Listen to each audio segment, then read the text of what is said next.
Hello viewers, welcome to Family Vibe TV. I am Okekobi Chisom Ferdinand. I'm still your convener and I'm also your host.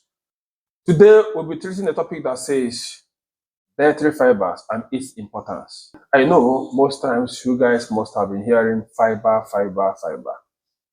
And some of you may not be able to know or identify what constitutes fiber or the class of food that constitutes fiber. But today we are going to do justice to that to ensure that you feed well, eat well, and you make your food your drugs instead of making your drugs your food, and you stay off the hospital. With me on call is still your very good person, your very good dietitian. So he's going to still do his own normal and formal introduction, and he will take over the stage. Dietitian, go ahead. Thank you, the moderator. I'm your friend on TV, on diets, dietitian Onyoroka Simeon, a consultant chief dietitian with Nnamdi Azikiwe University Teaching Hospital in Anambra State. Thank you. On this topic, we are going to just treat it in under two subcategories. Number one, what is dietary fiber? And two, types of dietary fiber. We don't want to compound you with a lot, so that you take it one step at a time. Please, what is dietary fiber?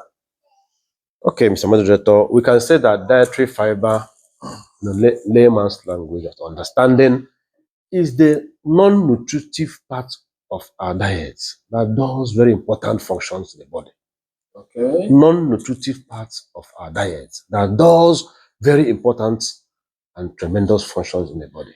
Why I use the word non-nutritive is that we know our normal diet. Okay. But in our previous videos we did, our normal diet is consisting of 6 classes of diet food: carbohydrates, vitamins and minerals, proteins, and water. But this dietary fiber does not have nutrients. Okay. Yet they are very, very important to the body. They are very, very important. They do various functions of the body that we'll later see in our discussion today. Okay. Having said that, and I hope that my viewers up to by now, their ears must be itchy to know more. What are the types of the dietary fibers we have? Okay. Before I say the dietary fiber, let me just give a few examples of these fibers to portray my point. Few examples of fiber. We have what we call polysaccharides, non-starchy polysaccharides. Okay. As dietary fiber. We have what we call the lignins, beta-glucans.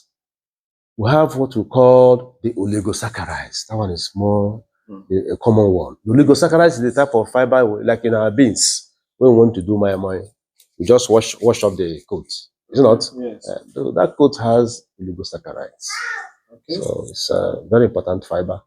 Then we have other fibers in our fruits and vegetables, and also in our food, as we're going to say it bit by bit. Now, types of dietary fiber. Basically, we have 2 types of dietary fibers. We have the soluble fibers and the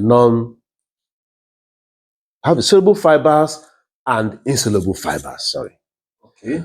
The soluble fibers is what I'm going to explain now to you. Why they are called soluble fiber? We say they are called soluble fiber because they dissolve in water to form gel.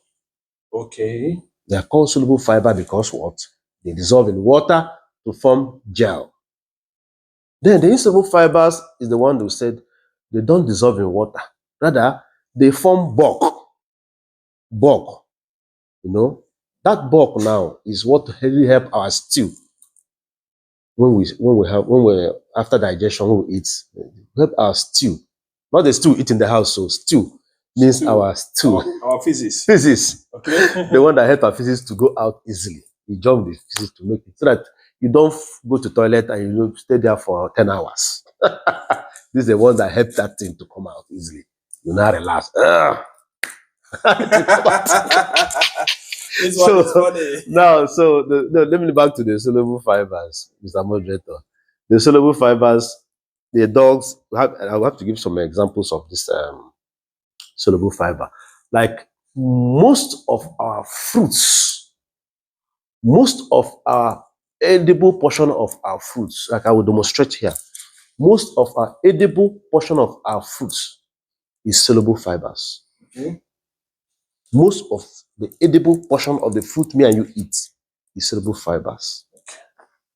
Fruit generally is soluble fiber, but most is formed in the edible part of the fruit. Let us give example to demonstrate here. For instance, let's start from banana.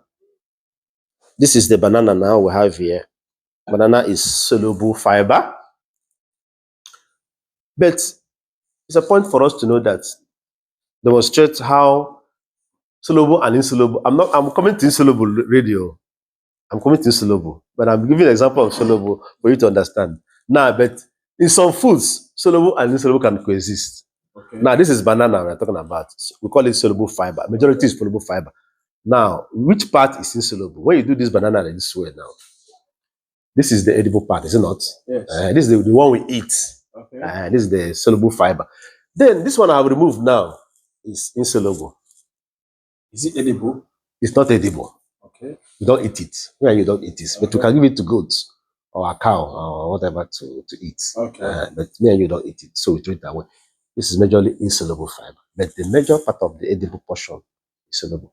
The same thing happened in this fruit called plum or prune. You know, they have a very thick cover. Okay. So that succulent one you enjoy is the soluble part of the fiber. Then the one that has skin, you remove when you are eating plum now, for instance, or prune, is the insoluble part of the. I can demonstrate with orange too. This is orange. I will remove this coat, is it not? This coat I'm removing now, plus the white one you see after that, we throw away, give to goats, are insoluble. Then the main one has nylon and the water inside is the soluble. I think the viewers, are you getting what I think they understand what I'm saying? Yes, it's clear. Then this one, other one, we have a watermelon here. This is watermelon. This succulent one now, this is the soluble form. Then this grey part will remove, it's insoluble. Okay. They are coexisting together. There are some fruits whereby everything there is what? Soluble. For instance. Okay, everything is soluble. Soluble. Don't. It's not like okay, I understand. Like for instance, I'm taking this apple. Now this and one apple. Is it not? Yeah. I can wash this and I eat it. So both the skin, everything is soluble. That's soluble. Okay. So that's it. There are other examples I might love to show you, but no, due to time. For instance, we have which other fruits? Time will not allow us to do that. So, but there are some also insoluble part of the fiber now we want to talk about. We're talking about soluble. Let's go to insoluble now, so you get an idea of how insoluble. Apart from the one I showed you in fruits. Generally, all vegetable, we say all vegetable are insoluble fibers. All vegetable. All vegetable. Especially the living part of vegetables are insoluble fibers. Example, let us say example. This is our what I leave here. This is an insoluble fiber. Okay. This is leafy. This is our ogo here. It's insoluble. We have our onubu too. It's insoluble. Bitter leaf is insoluble. Then we have our garden eggs. The insoluble. Soluble fiber, yes. No, don't put garden egg. Garden egg is not leafy. Garden egg is categorized with watermelon. For instance, this is this is a cucumber. Cucumber is, we call it in diet, cucumber is classified as vegetable. We don't put it in fruits. Okay. So cucumber, you can actually eat whole of this. Is soluble. It's insoluble. It's soluble. It's soluble fiber, cucumber. Okay. But I'm trying to demonstrate insoluble fiber with water leaf, onubu, ogo, okra, and other ones are not here. Maybe angana leaf, lettuce, cabbage, tomatoes, and all whatnot. Then we also have some root vegetables and root tubers. That's also where both insoluble and soluble can coexist. For instance, our yam. Okay, let me. Potato is here. Yam is not here. Potato is here. This is potato now. We're told that this is a root tuber. This potato now, if you peel this thing now before frying or cooking, those peeled part now is insoluble. Okay. But the one me and you will eat is soluble. It's also, it happened in yam too. When you put yam peels, they are insoluble. But the one you eat is soluble form of fiber. Okay. I'm sure that our viewers will understand what I mean. Yes, sure they will. And then something like onion, we don't have onions. Yeah, the onions. That one you remove. We don't eat it. It's insoluble. Then the one me and you eat is soluble. Okay. So I think that's a example. Then some of other fruits that are non-living. I've mentioned living as insoluble, is it not? There are some other fruits that are not non-living, like broccoli, and then this cucumber I mentioned. All of them are, even though they are vegetable, They're not living. they're not living. That is, they don't have leaves. Leaf. Yes, they are soluble fibers. So that is just that for type. So when we go on, we can also note the benefits. Tremendous benefit. That is where the whole bulk of everything stands. And the benefits depends on the type. All of them have benefits, good benefit for me and you. Both soluble, insoluble, they are very beneficial for our health. But when we not start talking about that in our next video, we'll not talk about the insoluble, what benefit they can give, the soluble, what benefit they can give. So that will be that. Thank you very much. Okay. You can hear it yourself, good viewers of Family Vibe TV. And in Mother Nature, everything is settled. In fact, most of the things life needs is settled in Mother Nature. Yes. But what I know, and I still know till date, is that men are too blind to see what they ought to see.